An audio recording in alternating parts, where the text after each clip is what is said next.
time, we're going to invite Jenn Petersen to come up and share with us some music. And I know you guys have been looking forward to this because this might be the sole reason some of you actually might have come. But we're so glad that Jenn Petersen was able to come and share with us during this weekend. Thanks. Well, thank you, Pastor Nathan, who, I don't know if anyone's ever told you this, but I think if David Crowder shaved his beard or shortened his beard, you could be twins. I have not.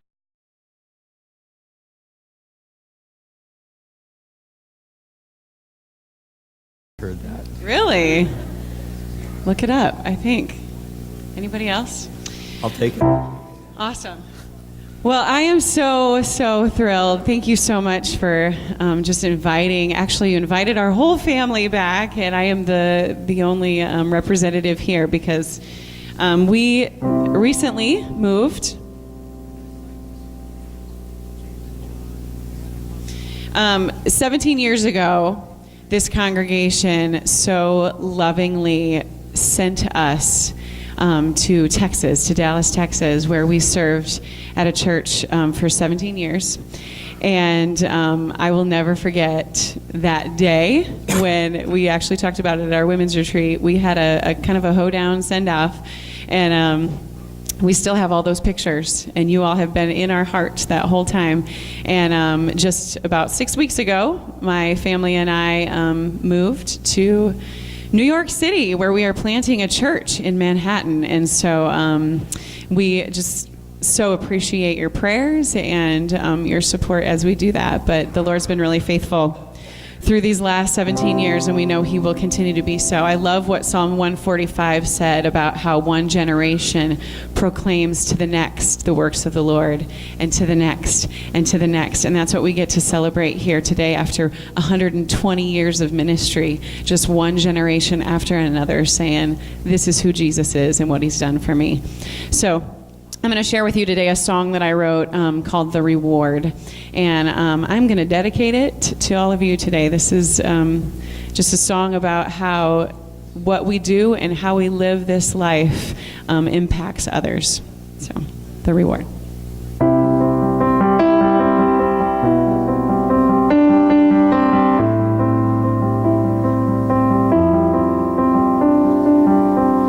Days pass quickly, years fly by, and we don't know if or when or why. All we know is our lives intertwine, and for a moment we dream with clear eyes.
like ripples in the water, running deep and reaching far. May you always know how truly loved you are. Now we get to talk to Jenn a little bit more about what's going on with her life and Brandon's life as they start this new venture in New York City. Just have to unmute that. Have a seat. All right. Well, obviously we know you started out here. We know you grew up not too far away from here. So share about something from your childhood or something that you remember strongly about Heartland Community Church, or even back then, Trinity. Well, I met my husband here, so that's a big one. So yeah, I mean, you saw the picture of Brandon. Oh, that's sweet.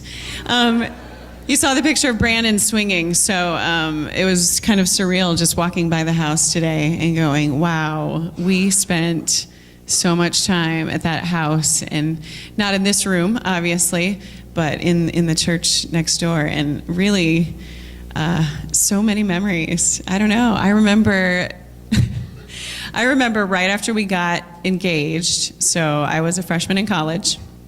Close your ears, young people, because you shouldn't, that's too young. I'm just kidding. And we were driving the youth group, which actually we were taking the bus. Do you remember the bus? We had a bus. Do you remember that? Anybody? Yes, we had a bus. It was brown and kind of cream, right? And we left late at night, and we were going to drive the youth to Cincinnati for a youth convention right after Christmas. And we got to Center Point, and the bus broke down. Shocking! I think the bus broke down a lot. And we ended up having to come back here, and we got cars, including my parents. We took one of their cars. And so Randy and Brandon and I all drove our children, which is hilarious now because I was a freshman in college and I'm driving kids to Cincinnati. And yeah, we drove all night to get to Cincinnati to the youth convention. So that's one memory that just popped into my head. Wow, that's great. Fun times, yeah. Was that Cincy 94? It was Cincy 94. Yeah. That is when Brandon felt the call to ministry, too. That is awesome. That's really amazing, because Cincy 94, I was also there. Were you there? And, yeah. And I was only an 8th grader. I was the one being driven, too. Right, right. To Cincy, but yeah, it had a great impact. Huge. On our lives. So that's really, really awesome to think about that. Yeah. Now you went to Texas. You mentioned that 17 years ago. Mm-hmm. Wow. Share with us a little bit about what you and Brandon did there during your time there. Yeah, absolutely.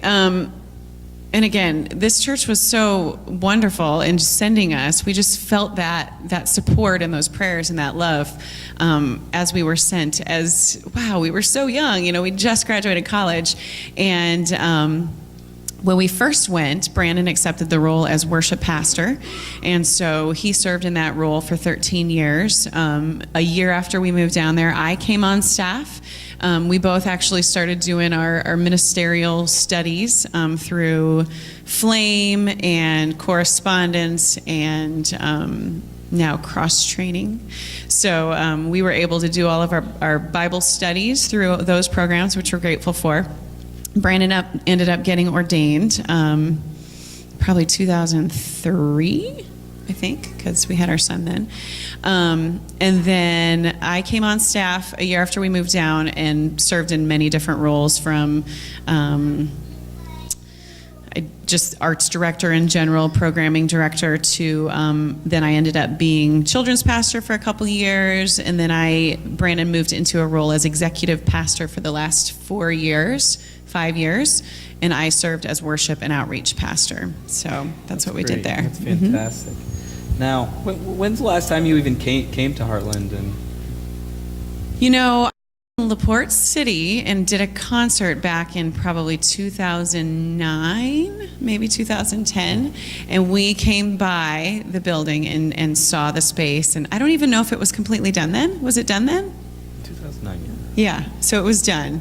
But yeah, that's probably the last time I stepped foot in here. Yeah, great memories. Awesome. Now, you mentioned you just moved to New York literally, a month or two ago? Yeah, just over a month ago, maybe five or 6 weeks ago now. Now, please share about what you guys are going to do there, what Brandon is doing to prepare for that. Yeah. So about 6 months ago, we felt the Lord just stirring in our hearts, and for some reason, He was putting New York City on our hearts, and we were like, what? And so we ended up through a series of conversations with the district superintendents out there. If you know them, they're Carl and Anita Eastlack, and lots of conversations, lots of prayer, and trip out there just to say, do we think we can do this? Absolutely not, but the Lord can. And can we raise our family here? We felt very, very at peace and very called to go plant our first Wesleyan church on the island of Manhattan. So that's pretty cool. We've never had a church in Manhattan. We have 18 Wesleyan churches in the other boroughs, and all of those churches are first-generation immigrant communities and congregations. We have a couple Haitian churches and a Filipino church and a Caribbean church. So ours will kind of be the first multi-ethnic church right there in Manhattan. So we're really excited about that, and it's been amazing. It's been an amazing faith journey for us because you can get really comfortable being on staff at a church for a long time, and then you realize when the Lord calls you somewhere new that, wow, living by faith is a whole other thing. And so anyway, we're excited about what he's doing there. Brandon was accepted into a program called the Fellows Program, which is a church planting residency program in New York City, specifically for ministering in the context and culture of New York City, run by a pastor named Tim Keller.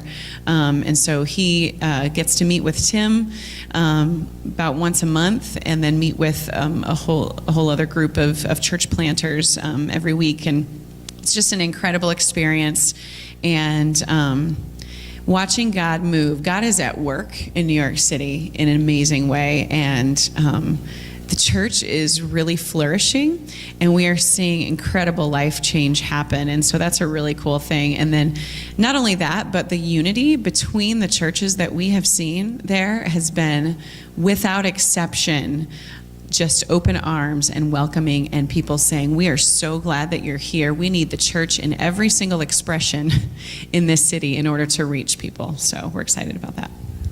Yeah, that name, Tim Keller, might not mean a lot to you guys out there, but at least in the pastor realm, this is a big deal. Tim Keller, I own probably 5 or 6 of his books, and he's greatly influenced me through his writing and his podcast and things like that. So I'm ecstatic when I first heard that you guys were going to be able to go through that. That's so exciting. I also read this morning that you guys are 90% pledged for the first year. We are. That's great. That's exciting. Again, God was really faithful. We raised 90% of our support for the first year in the first 45 days, which was just amazing. So, we're always fundraising, so if you want to support, you can talk to me afterwards. But we're looking to raise $25,000 more for the first year. Definitely, New York City, Manhattan is not a cheap place to live. So slip her a check, slip her some cash, whatever. We know it's going to go to a good place. And next week we will take in a love offering for the Petersens. So please come prepared to give